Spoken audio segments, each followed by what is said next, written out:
Hey friends, welcome back to RBI studio.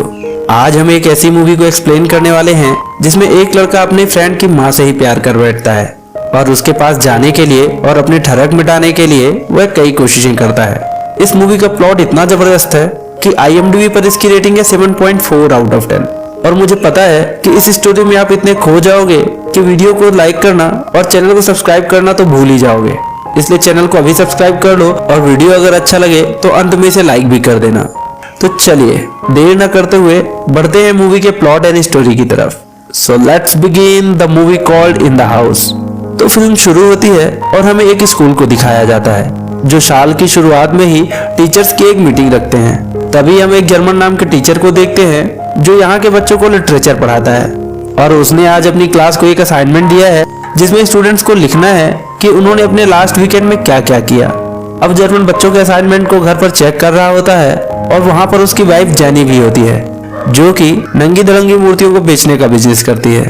अब jenny बातों ही बातों में उन बच्चों के असाइनमेंट को देखती है और जर्मन से कहती है कि इन बच्चों के तो बहुत ही खराब मार्क्स हैं। जर्मन कहता है कि किस बात के दूं मैं इन बच्चों को नंबर। मैंने इनको असाइनमेंट दिया था कि तुमने अपने लास्ट वीकेंड पर क्या क्या किया है उसके बारे में साहित्यिक रूप में लिखो। तो देखो इन्होंने क्या क्या लिखा है। एक ने तो लिखा है कि मैं अपनी फैमिली के साथ मेले में गया था और वहां से एक 5 रुपए वाली पटकाने की बंदूक लेकर आया हूँ। और दूसरे ने लिखा है कि हमारे घर के पास एक आदमी कुल्फी बेचने आया था और हमने उससे कुल्फी खरीद कर खाई। तो तुम ही बताओ मैं इन चीजों पर कहाँ से नंबर दे दूं जो कि लिटरेचर के जरा भी करीब नहीं है। तभी जर्मन की नजर एक बच्चे के असाइनमेंट पर पड़ती है जिसका नाम होता है क्लाउड। वह लिखता है कि मैथ की स्टडी करने के लिए मैं अपने फ्रेंड राफा के घर गया और मैं उसके घर में काफी दिन से जाना चाहता था और कई बार मैं उसके घर को बाहर से भी देखा करता था। फिर एक दिन मैंने उसके घर में राफा की माँ को देखा जिसे देखकर मेरे शरीर में चुलबुली सी मचने लगी और मैंने प्लान बनाया कि मैं स्टडी के बहाने राफा के घर उसकी माँ के दर्शन के लिए जाऊंगा क्योंकि राफा मैथ में काफी कमजोर है। और मैं इसी का फायदा उठाकर राफा के घर पहुंच गया और मैंने घर के अंदर जाकर देखा कि उसका भी रूम वैसा ही है जैसे और कई बोरिंग बच्चों का होता है। लेकिन मुझे राफा और उसके रूम में कोई इंटरेस्ट नहीं था। मेरी उतावली नजरें तो राफा की माँ को ऐसे ढूंढ रही थी जैसे प्यासा पानी को और भूखा खाने को ढूंढता हो। फिर मैंने राफा को एक हार्ड सा सवाल दे दिया जिसमें वह उलझा रहे और मैं कोको कोला पीने के बहाने उसके घर को एक्सप्लोर करने लगा। तभी मुझे अचानक से एक ऐसी महक आई जो मुझे अपनी ओर खींचने लगी और वह महक किसी मिडिल क्लास लेडीज परफ्यूम की थी। मैंने इस महक को फॉलो किया और एक रूम में जाकर देखा कि वहाँ पर राफा की माँ थी और मैं उन्हें तब तक देखता रहा जब तक कि उन्होंने अपनी नजरें नहीं उठाई जो कि बिल्कुल सोफे के कलर की थी। मैंने उनसे बात करने के लिए उनसे पूछा कि बाथरूम कहाँ है। तो उन्होंने मुझे बाथरूम का रास्ता दिखाया और कहा कि तुम इसे अपना ही घर समझो और वापस आकर सोफे पर बैठ गई। और अब मैं वापस राफा के रूम में गया और उस क्वेश्चन को सॉल्व कराया जो मुझे मालूम था कि राफा सॉल्व नहीं कर पाएगा। और मैंने उससे कहा कि तुम तो मैथ में काफी कमजोर हो, तुम्हें तो रोज ट्यूशन देना पड़ेगा। मैंने उससे ऐसा इसलिए कहा क्योंकि मुझे अब इस घर में रोज आना था। और पेज के लास्ट में लिखा था कहानी अभी जारी है। अब यह सब पढ़कर जर्मन चौंक जाता है और अपनी वाइफ से कहता है कि वाह क्या बात है, इस उम्र में इस बच्चे ने कितने खूबसूरत शब्दों का प्रयोग किया है। लेकिन यहाँ पर जर्मन इस बच्चे क्लाउड के खूबसूरत शब्दों और साहित्यिक भाषा को देखता है लेकिन उसके इरादों को नहीं देख पाता। और हम व्यूवर्स तो अच्छी तरह से समझते हैं कि आखिर वह राफा की माँ के साथ करना क्या चाहता है। अब यहाँ पर हम व्यूवर्स के लिए भी एक सवाल बनता है कि अगर क्लाउड राफा की माँ के साथ गुत्थम गुत्था करना चाहता है तो वह इस बात को अपने टीचर जर्मन को क्यों लिख कर देता है। वह चुपचाप भी यह काम कर सकता है लेकिन यह हमें आगे पता चलेगा कि आखिर वह ऐसा करता क्यों है। फिर अगली सुबह दिखाया जाता है कि क्लास खत्म हो जाने के बाद जर्मन उस बच्चे क्लाउड को रोक लेता है और उसे कहता है कि तुमने यह सब लिखा तो काफी अच्छा है लेकिन यह सब अगर राफा ने पढ़ लिया कि तुम उसकी माँ को किस तरीके से देखते हो तो वह तुम्हारी जान ले लेगा। और यदि यह सब स्कूल के डायरेक्टर ने पढ़ लिया तो क्या होगा। तो इस पर क्लाउड जवाब देता है कि यह सब मैंने आपके लिए लिखा है, डायरेक्टर के लिए नहीं। और जर्मन को एक और असाइनमेंट देकर वहां से चला जाता है। जर्मन अपनी वाइफ को बताता है कि क्लाउड ने फिर से एक और असाइनमेंट दिया है। तो उसकी वाइफ कहती है कि चलो पढ़ते हैं कि आखिर उसने इस बार क्या लिखा है। तो क्लाउड लिखता है कि जब मैं इस बार राफा के घर गया तो जिस पोजीशन में उसकी माँ थी तो मैं नहीं चाहता था कि वह अपनी पोजीशन से हिले। लेकिन तभी राफा बोल पड़ा और सारा बना बनाया माहौल बिगाड़ दिया। फिर राफा अपनी माँ से कहता है कि उसने मैथ में इस बार काफी अच्छा सुधार किया है और यह सब क्लाउड की वजह से हुआ है। लेकिन तभी क्लाउड की नजर दीवार पर लगी एक तस्वीर पर पड़ती है जिसमें राफा, उसके फादर और उसकी मदर होते हैं। और क्लाउड इस तस्वीर में राफा के फादर को देखकर सोचता है कि यही मोटा मेरे रास्ते का कांटा है। अब राफा की मदर वहां से जा रही होती है तो क्लाउड उसकी लचकती चाल को बड़े ही गौर से निहार रहा होता है और मन ही मन कहता है कि शादीशुदा मिडिल क्लास औरतों की तो बात ही कुछ और होती है। और लास्ट में लिखता है कि कहानी अभी जारी है। यह सब पढ़कर जेनी कहती है कि यह सही नहीं है, यह बच्चा क्या क्या सोचता है। और वह अपने हस्बैंड जर्मन से कहती है कि तुम्हें यह सब गलत नहीं लगता? 16 साल की उम्र में यह बच्चा कितनी गंदी बातें करता है। तो इस पर जर्मन कहता है कि उसकी बातों से भी गंदी तो तुम्हारी मूर्तियां हैं। तब जेनी कहती है कि यह तो मेरा आर्ट है, इसको गलत मत कहो। तो जर्मन कहता है ऐसे ही यह उस बच्चे का आर्ट है। तब जेनी कहती है कि तुम्हें इस बच्चे के बारे में स्कूल के डायरेक्टर से बात करनी चाहिए, क्योंकि यह बच्चा मुझे दिमागी रूप से हिला हुआ लग रहा है और इसे डॉक्टर की जरूरत है। तब जर्मन कहता है कि ऐसा नहीं है, पर फिर भी वह अपनी तसल्ली के लिए अगले दिन क्लाउड के बारे में जानने के लिए स्कूल के रिकॉर्ड को चेक करता है, जिसमें उसकी फैमिली के बारे में लिखा होता है कि वह 2 साल पहले यहाँ रहने के लिए आए थे और वह काफी बार अपना घर बदल चुके हैं। तब जर्मन को यह लगता है कि शायद यह बच्चा परेशान है और उसे एक गाइडेंस की जरूरत है। लेकिन हम व्यूअर समझ जाते हैं कि क्लाउड की फैमिली बार बार घर क्यों बदलती है। जी हाँ, आप सही समझे, क्लाउड की खतरनाक हरकतों के कारण और उसकी मिडिल क्लास वुमेन की तरफ अट्रैक्ट होने के कारण। लेकिन जर्मन सोचता है कि वह उसकी राइटिंग स्किल को और सुधारेगा और उसको एक बड़ा लेखक बनाएगा। लेकिन हम जानते हैं कि क्लाउड लेखक नहीं बल्कि राफा की माँ का सेवक बनना चाहता है। अब जर्मन क्लाउड को कुछ बुक्स देता है, लेकिन क्लाउड जर्मन को फिर से एक असाइनमेंट देता है जिसमें लिखा होता है कि मैं फिर से राफा के घर गया और इस बार राफा के फादर भी घर पर ही थे और फिर अचानक राफा की मदर वहां पर आई और वह आकर मेरे बराबर में सोफे पर बैठ गई। इससे मुझे जिस खुशी का एहसास हुआ वो मैं ही समझ सकता हूँ। लेकिन अचानक से राफा के फादर का एक फोन आता है और वो उठकर वहां से चले जाते हैं। तो मैंने तुरंत सोच लिया कि इस तरीके का फोन आना और राफा के फादर का उठकर यहाँ से जाना, यही सही समय है जो मुझे राफा की मदर के और करीब ला सकता है। और तो और मैं तो इमेजिन भी कर चुका हूँ कि इस फोन को लेकर राफा के फादर की लड़ाई राफा की मदर से जरूर होगी और राफा की मदर मेरे शिकंजे में होगी। और लास्ट में लिखता है कि कहानी अभी जारी है। जर्मन इस असाइनमेंट को पढ़ता है और क्लाउड से कहता है कि तुम्हारा लिखने का तरीका तो बहुत अच्छा है, लेकिन तुम इतना अजीब क्यों लिखते हो? तो क्लाउड जर्मन से पूछता है कि तुम मेरी इतनी हेल्प क्यों कर रहे हो? तो जर्मन कहता है कि मुझे तुम्हारे लिखने का तरीका बहुत पसंद है और मैं तुम्हें एक अच्छा लेखक बनाना चाहता हूँ। अब जर्मन इस असाइनमेंट को फिर से अपनी वाइफ को पढ़वाता है और इसको पढ़ने के बाद जेनी कहती है कि मैं तुम्हारी इस बात को मानती हूँ कि यह लड़का राइटिंग स्किल में गॉड गिफ्टेड है, लेकिन यह हवस में भी गॉड गिफ्टेड नजर आता है और मुझे यह नहीं लगता कि तुम उसे लिटरेचर पढ़ा रहे हो, बल्कि वह तुम्हें लिटरेचर पढ़ा रहा है और साथ में मुझे भी। और अब क्लाउड जर्मन को फिर से एक असाइनमेंट देता है जिसमें लिखा होता है कि मैंने राफा को फिर से मैथ के एक क्वेश्चन में उलझा दिया और चुपचाप दबे पांव से राफा की मदर के रूम के बाहर से सुना कि दोनों हस्बैंड वाइफ आपस में किसी बात को लेकर बहस कर रहे हैं।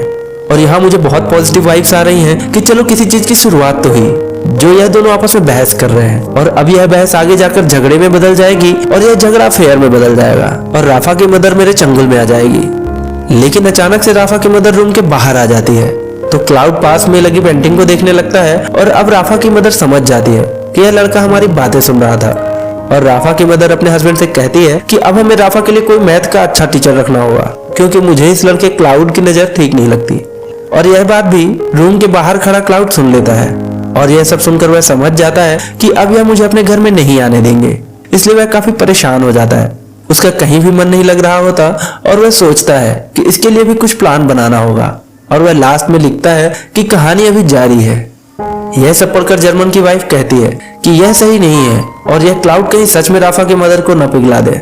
तो जर्मन कहता है कि ऐसा नहीं होगा, यह नॉर्मल बात है और इस एज के बच्चों में यह फ्रीक्वेंसी होती है कि वह शादीशुदा औरतों की तरफ ज्यादा अट्रैक्ट होते हैं। जर्मन की यह बात सुनकर तो जेनी का भी मूड बनने लगता है और वह जर्मन के करीब आकर उसे किस करने लगती है। लेकिन जर्मन उसे कहता है, ये बावड़ी चुपचाप सो जा और मुझे पढ़ने दे। फिर अगली सुबह जर्मन क्लाउड से कहता है कि तुम्हें अपने लिखने का यह तरीका बदलना होगा। तुम लिखते तो अच्छा हो, लेकिन तुम्हारा टॉपिक बहुत गलत है और कहीं अगर डायरेक्टर ने यह सब पढ़ लिया तो मुझे तो जमीन में ही गाड़ देगा और तुम्हें हवा में उछाल देगा। तो इस पर क्लाउड जर्मन से कहता है, अब तो वैसे भी मैं लिखना छोड़ दूंगा। तो जर्मन तुरंत पूछता है, क्यों, क्या हुआ? तो क्लाउड बताता है कि राफा की मदर नया टीचर रखने के लिए बोल रही है और अब वह मुझे अपने घर नहीं आने देंगे। और फिर कहता है कि अगर तुम चाहते हो कि मैं लिखता रहूं तो तुम्हें राफा के लिए मैथ का पेपर चुरा कर लाना होगा, क्योंकि अगर मैं राफा को पेपर दे दूंगा तो वह एग्जाम में अच्छे मार्क्स लाएगा और उसके पेरेंट्स राफा के लिए नया टीचर नहीं ढूंढेंगे और मैं राफा के घर रेगुलर जाता रहूंगा। तो इस पर जर्मन कहता है कि मैं तुम्हारे लिए चोरी नहीं करूंगा, और अगर वह तुम्हें अपने घर पर नहीं आने देंगे तो कोई बात नहीं, तुम इमेजिन करके भी लिख सकते हो। तो क्लाउड कहता है मैं उनको देखे बिना नहीं लिख सकता, तुम्हें तो पेपर लाना ही होगा। लेकिन जर्मन मना कर देता है और उसे वहां से जाने के लिए कहता है। अब यहाँ जर्मन एक और तो क्लाउड को पेपर देने से मना कर देता है, लेकिन हम देखते हैं कि वह मैथ वाले टीचर के पास जाता है और उसको पटाने की कोशिश करता है। लेकिन जर्मन उसका हथौड़े जैसा मुंह देखकर ज्यादा कुछ नहीं कह पाता। और फिर अगले दिन जर्मन जब क्लाउड को रोकता है तो वह मना कर देता है कि अब मैं नहीं लिखूंगा क्योंकि तुम मैथ का पेपर नहीं लेकर आए हो। तो बेचारा जर्मन अब एक प्लान बनाता है और वह स्कूल खत्म होने के बाद भी घर नहीं जाता। और जब सभी टीचर अपने घर चले जाते हैं तो वह तुरंत स्टाफ रूम से मैथ का पेपर चुरा लेता है और क्लाउड को ला कर देता है। और क्लाउड यह पेपर राफा को दे देता है और जिस सब्जेक्ट में राफा को कुछ भी नहीं आता था उसमें भी वह काफी अच्छे नंबर लाया है। लेकिन राफा को यह नहीं पता होता कि आखिर मैथ के पेपर के बदले क्या दाव पर लग चुका है। वहीं दूसरी तरफ राफा के पेरेंट्स यह देख काफी खुश होते हैं और कहते हैं कि यह सब क्लाउड की वजह से हुआ है, उसने ही राफा को अच्छे से पढ़ाया। और वह कहते हैं कि आगे भी क्लाउड ही राफा को मैथ का ट्यूशन देगा। और जैसे ही यह बात क्लाउड सुनता है उसकी खट्टी डकारें मीठी डकार में बदल जाती हैं। और अब हम आगे देखते हैं कि राफा क्लाउड से कहता है कि यह पेपर तुमने जर्मन से लिया है ना, लेकिन तुम्हें उसे दूर रहना चाहिए क्योंकि उसकी वाइफ नंगी धड़ंगी मूर्तियों का व्यापार करती है। अब यहाँ पर हम व्यूअर्स को यह समझ नहीं आ रहा होता कि आखिर राफा क्लाउड को यह सब बातें क्यों बोल रहा है। यह इस मूवी में हमें आगे पता चलेगा। फिर एक दिन राफा अपने फादर के साथ बास्केटबॉल खेलने का प्लान बनाता है और वह क्लाउड को भी बोलता है कि तुम भी साथ चलो। लेकिन क्लाउड का दिमाग इतनी स्पीड से काम करता है कि वह तुरंत साथ जाने के लिए मना कर देता है। और वह सोचता है कि जब यह दोनों बाहर जाएंगे तो राफा की मदर घर पर अकेली होंगी और यही सही टाइम होगा जब मैं उसके साथ घपाघप कर डालूंगा। अब जैसे ही राफा और उसके फादर खेलने के लिए बाहर जाते हैं तो उसके कुछ ही टाइम बाद क्लाउड राफा के घर पहुंच जाता है और घर की बेल बजाता है। तो राफा की माँ बाहर आती है और कहती है कि राफा तो आज घर पर नहीं है। तो क्लाउड कहता है कि मैं जानता हूँ, मैं तो अपनी मैथ की बुक्स लेने के लिए आया हूँ जो कि मैं राफा के रूम में ही भूल गया था। तो राफा की मदर उसे घर पर बुलाती है और वह दोनों राफा के रूम में जाकर देखते हैं, लेकिन वहाँ पर बुक नहीं होती और होगी भी कैसे, क्योंकि क्लाउड यहाँ पर बुक के लिए तो आया नहीं था बल्कि वह तो अपनी भूख के लिए आया था। इसलिए क्लाउड कह देता है कि वह शायद मेरे घर पर ही होगी और बातों ही बातों में सिंपैथी कार्ड खेलना शुरू कर देता है। और राफा की मदर से कहता है कि आपके जैसी इयररिंग्स मेरी माँ भी पहना करती थी मगर अब वह हमें छोड़कर चली गई है। और यह सुनकर राफा की मदर को क्लाउड पर तरस आने लगता है और वह दोनों कोक पीते हुए आपस में अच्छी अच्छी बातें करने लगते हैं, जिसे देख लगता है कि अब क्लाउड राफा की मदर के काफी करीब आ गया है। लेकिन हम व्यूअर्स जानते हैं कि इन कामों में थोड़ा समय लगता है, मतलब एकदम से कुछ नहीं होता। और अब यह सब जर्मन की वाइफ जेनी भी पढ़ रही होती है। तो वह कहती है कि इसका अंत बहुत भयंकर होने वाला है क्योंकि जब भी इस बारे में राफा और उसके फादर को पता चलेगा तो वह क्लाउड को पेल देंगे। लेकिन जर्मन कहता है कि ऐसा कुछ नहीं होने वाला। और अगले सीन में हम देखते हैं कि जर्मन और उसकी वाइफ अपने घर पहुंचते हैं। यहाँ जेनी का मूड कुछ सही नहीं होता क्योंकि आज उसकी नंगी धड़ंगी मूर्तियां एक भी नहीं बिकी। और ऐसे में जर्मन जेनी को क्लाउड का लिखा हुआ एक असाइनमेंट देता है। तब जेनी गुस्से में कहती है कि तुम्हें कुछ और काम नहीं है क्या, जब देखो इसी सन के बच्चे का असाइनमेंट पढ़ाते रहते हो। और जब से तुम्हें यह बच्चा क्लाउड मिला है तब से हमने संभोग भी नहीं किया है, कहीं तुम्हें इस क्लाउड के बच्चे से प्यार तो नहीं हो गया। तो जर्मन कहता है कि ऐसा नहीं है, तुम जानती हो कि मैं औरतों को पसंद करता हूँ। तब जेनी कहती है कि कोई बात नहीं, इस उम्र में आदमी की ख्वाहिशें बदलने लगती हैं, तुम मुझे बता सकते हो। लेकिन जर्मन कहता है कि ऐसा नहीं है। और अब जर्मन क्लाउड का असाइनमेंट करता है जिसमें क्लाउड लिखता है कि जब मैं राफा के रूम में था तो राफा ने कहा कि वह मेरा सच्चा दोस्त है और वह मुझे अचानक से किस करने लगा।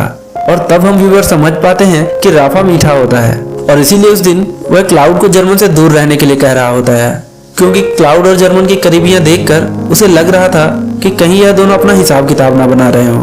और अब यहाँ अचानक से राफा के फादर आ जाते हैं और वह कहते हैं कि क्लाउड तुम्हें घर के लिए लेट तो नहीं हो रहा। वह ऐसा इसलिए कहते हैं क्योंकि उन्होंने आज रात का कुछ प्लान बना के रखा होता है। तो क्लाउड कहता है कि नहीं, मैं आज राफा के रूम में ही सो जाऊंगा। और जब राफा सो जाता है तो क्लाउड उठकर धीरे धीरे वहां से दबे पांव राफा की मदर के रूम की तरफ बढ़ता है और वह देखता है कि राफा के मदर और फादर बुरी तरीके से दबा के प्रेम कार्यक्रम कर रहे हैं। और यह देखकर क्लाउड उन दोनों के बीच में खुद को भी इमेजिन करने लगता है। अब हम क्लाउड के असाइनमेंट में देखते हैं कि क्लाउड और राफा के मदर की नजदीकियां काफी बढ़ती जा रही हैं, यहाँ तक कि वो एक दूसरे का जूठा सेब खा रहे होते हैं। और अब क्लाउड को लगने लगा है कि एप्पल के ग्रीन होने के साथ साथ सिग्नल भी ग्रीन होने लगा है। और आगे दिखाया जाता है कि राफा के फादर और मदर के बीच किसी बात को लेकर आपस में झगड़ा हो रहा है और हमेशा की तरह क्लाउड रूम के बाहर खड़ा होकर सुन रहा होता है। और जैसे ही राफा के फादर झगड़ा खत्म करके वहाँ से बाहर जाते हैं तो क्लाउड सोचता है कि यही सही समय है, लोहा गर्म है और माहौल भी। इसलिए वह तुरंत राफा की मदर को एक लेटर देकर चला जाता है, जो कि उसने ऐसे ही मौके के लिए पहले से ही तैयार करके रखा होता है। और अब अगले दिन राफा की मदर वह लेटर पढ़ती है तो वह क्लाउड को अकेले में बुलाती है और कहती है, यह सब तुमने क्या लिखा है कि आज मैं ऊपर, राफा की माँ नीचे, आज मैं आगे, राफा के फादर पीछे, और अगर यह सब राफा के फादर को पता चल जाएगा तो क्या होगा। तो इस पर क्लाउड कहता है कि यह मैंने उनके लिए नहीं, यह मैंने तुम्हारे लिए लिखा है। और अब हम व्यूअर्स देखते हैं कि क्लाउड इमेजिन करता है कि वहां पर जर्मन भी आ गया है और वह कहता है कि ओहो क्या बात है, बाबू ने लेटर भी लिख कर दे दिया और हमें पता भी नहीं चला। फिर राफा की मदर कहती है कि मुझे तुम्हारा यह लेटर बहुत पसंद आया, और क्लाउड को अचानक बुरी तरीके से किस करने लगती है। और तभी हम देखते हैं कि रूम के बाहर राफा खड़ा होता है और वह क्लाउड को अपनी मदर के साथ गुटरगू करते हुए देख लेता है और वह अपने रूम में जाकर सुसाइड कर लेता है। और अब पेज के लास्ट में लिखा होता है कि कहानी अभी जारी रहेगी। अब यह सब पढ़कर जर्मन काफी परेशान हो जाता है और वह भागता हुआ स्कूल की क्लास में जाता है और राफा को ढूंढने लगता है। लेकिन राफा क्लास में नहीं होता तो वह तुरंत भागा भागा रिसेप्शन में जाता है और राफा के घर में फोन कर पूछने के लिए कहता है कि आज वह स्कूल क्यों नहीं आया। जब रिसेप्शनिस्ट कॉल करके पूछती है तो जवाब आता है कि राफा को आज फ्लू है, इस वजह से वह आज स्कूल नहीं आया। तब जाके जर्मन की सांस में सांस आती है, यानी कि क्लाउड ने राफा की सुसाइड वाली बात झूठ लिखी थी। और अब जर्मन तुरंत क्लाउड के पास जाता है और कहता है कि तुमने सारी हदें पार कर दी और मेरी सबसे बड़ी गलती थी कि मैंने तुम पर विश्वास करके तुम्हें उनके घर में जाने दिया, और आज के बाद तुम कुछ भी नहीं लिखोगे और ना ही आगे से मैं कुछ पढ़ूंगा। तो क्लाउड जर्मन को एक और असाइनमेंट देता है, लेकिन जर्मन उसे लेने से इनकार कर देता है। तो क्लाउड उसे वहीं फेंक कर चला जाता है, लेकिन जर्मन से अब रहा नहीं जाता तो वह उस असाइनमेंट को उठाकर पढ़ने लगता है, जिसमें लिखा होता है कि आज राफा के फादर बड़े ही दुखी मन से घर आए क्योंकि उनकी जॉब छूट चुकी है और वह बहुत परेशान होते हैं। तो यहाँ राफा की मदर उसके पास जाती है और कुछ कहना चाहती है, और हम व्यूअर्स को लगता है कि वह क्लाउड के साथ गुटरगू वाले कारनामे को कन्फेस करने वाली है, लेकिन वह कहती है कि वह प्रेग्नेंट है। और यह सुनकर उसका हस्बैंड बहुत खुश हो जाता है और दोनों एक दूसरे को किस करने लगते हैं। और तभी वहां पर राफा आ जाता है और कहता है कि मुझे कोई और टीचर चाहिए, क्लाउड आज के बाद हमारे घर नहीं आएगा। और ये कमीना क्लाउड अब भी पेज के लास्ट में लिखता है कि कहानी अभी भी जारी है। अब अगले सीन में दिखाया जाता है कि राफा क्लाउड से लड़ने आया है और क्लाउड से कहता है कि मैंने तुम्हें अपना सबसे अच्छा दोस्त माना था और तुमने मेरी मदर को ही पेल दिया। तो इस पर क्लाउड कहता है कि तुमने भी तो उस दिन मेरे साथ मीठो वाली हरकतें की थी। तो यह सुनकर राफा क्लाउड को खूब पीटता है और आगे दिखाते हैं कि क्लाउड के पास जर्मन आया है और क्लाउड से कहता है कि वह फैमिली फिर से आपस में जुड़ गई है, तुम उनके प्यार में खलल मत डालो। तो क्लाउड कहता है कि वह अब नहीं लिखेगा और ना ही अब कभी वह उस फैमिली में दोबारा जाएगा। तब जर्मन कहता है कि तुम इस असाइनमेंट की एंडिंग तो कंप्लीट कर दो। तो क्लाउड असाइनमेंट की एंडिंग के लिए राफा के घर के बाहर जाता है और उसे देखकर राफा की मदर दौड़कर उसके पास आती है और क्लाउड का वह लेटर उसे वापस करती है। तो क्लाउड कहता है कि मेरे साथ चलो, हम कहीं और चले जाएंगे, इन सबसे बहुत दूर। लेकिन राफा की मदर कहती है नहीं, ऐसा नहीं हो सकता, तुम अभी एक बच्चे हो और उस दिन जो भी हुआ जाने अनजाने में हुआ। यह सुनकर क्लाउड बहुत ज्यादा दुखी होने लगता है। तो राफा की मदर कहती है कि तुम जानते हो हमारे उस दिन के किस्से से राफा को कितना दुख पहुंचा है। तो क्लाउड कहता है कि मैं किसी को दुख नहीं पहुंचाना चाहता, और वह फिर से राफा की माँ को किस करने लगता है, लेकिन राफा की माँ उसे ना चाहते हुए भी अपने से दूर कर देती है और वहां से चली जाती है। और यहाँ हम क्लाउड को रोता हुआ देखते हैं और क्लाउड रोते हुए सोचता है कि यह असाइनमेंट की एंडिंग नहीं होनी चाहिए। तो वह एंडिंग ढूंढने की कोशिश करने लगता है और तभी उसे जर्मन की वाइफ की याद आती है और वह जर्मन के घर पहुंच जाता है। जर्मन की वाइफ क्लाउड को देखती है तो कहती है जर्मन स्कूल गया हुआ है। क्लाउड कहता है तभी तो मैं यहाँ आया हूँ। जर्मन की वाइफ उसे अंदर बुलाती है और अब दोनों साथ में बैठकर बातें करने लगते हैं। और यहाँ क्लाउड जर्मन की वाइफ जेनी की खूबसूरती को देखकर सोचता है कि यह भी बुरी नहीं है और कहता है कि तुमने और जर्मन ने अभी तक बच्चे पैदा क्यों नहीं किए। तो इस पर जेनी कहती है कि हमने कभी इस बारे में सोचा ही नहीं। तो क्लाउड कहता है मुझे तो जर्मन ने यह बताया कि तुम एक बांझ हो और वह मुझे गोद लेने के लिए बोल रहे हैं। लेकिन यहाँ क्लाउड झूठ बोल रहा होता है और वह ऐसा इसलिए बोल रहा होता है ताकि जेनी जर्मन से नफरत करने लगे और मेरे साथ संभोग करने लगे। और क्लाउड की यह बात कारगर साबित होती है और कुछ ही टाइम बाद हम व्यूअर देखते हैं कि क्लाउड और जेनी दोनों एक ही बेड पर होते हैं और इससे क्लाउड को असाइनमेंट की एंडिंग मिल जाती है। और अब क्लाउड इस कारनामे को असाइनमेंट में लिखकर जर्मन के घर पर ही छोड़कर चला जाता है। अगले सीन में दिखाते हैं कि जर्मन को स्कूल से निकाला जा रहा है क्योंकि राफा ने स्कूल के डायरेक्टर को बता दिया है कि जर्मन ने ही स्कूल से मैथ का पेपर चुराकर क्लाउड को दे दिया था। बेचारा जर्मन घर वापस आता है और वह उस एंडिंग को पढ़ता है, जिसे पढ़कर उसे एक और सदमा लगता है कि क्लाउड ने उसकी ही वाइफ को पेल दिया और अब उसकी वाइफ भी उसे छोड़कर जा रही होती है, क्योंकि उसे लगता है कि जर्मन ने उसको बांझ कहा था। और वह जर्मन को कहती है कि अब क्लाउड तुम्हारा बेटा नहीं बन सकता, क्योंकि मैंने उसके साथ गुटरगुं कर लिया है। और बेचारा जर्मन अपना सर पीट लेता है। अब फिल्म का आखिरी सीन दिखाया जाता है, जिसमें जर्मन एक बेंच पर बैठा हुआ है और वहां पर क्लाउड आता है। तो जर्मन उसे देखकर कहता है, अब क्या मेरी भी लेने आया है तू? लेकिन क्लाउड वहां आकर बैठ जाता है और ये दोनों बातें करने लगते हैं। फिर जर्मन मन ही मन सोचता है कि इस नल्ले की वजह से मेरी जॉब चली गई, मेरी वाइफ मुझे छोड़कर चली गई, फिर मैं इससे बात क्यों कर रहा हूँ। तभी क्लाउड सामने लगी बहुत सारी विंडो की तरफ देखता है और सोचता है कि अगली बार किस फैमिली में घुसना है। और फिल्म के आखिरी शब्द होते हैं कि कहानी अभी जारी है। तो दोस्तों, इसी के साथ यह कहानी खत्म हो जाती है। और आपको हमारा यह वीडियो कैसा लगा कमेंट सेक्शन में हमें जरूर बताइएगा। और वीडियो को लाइक कर चैनल को सब्सक्राइब जरूर कर लेना, ताकि आगे आने वाली वीडियोस की नोटिफिकेशन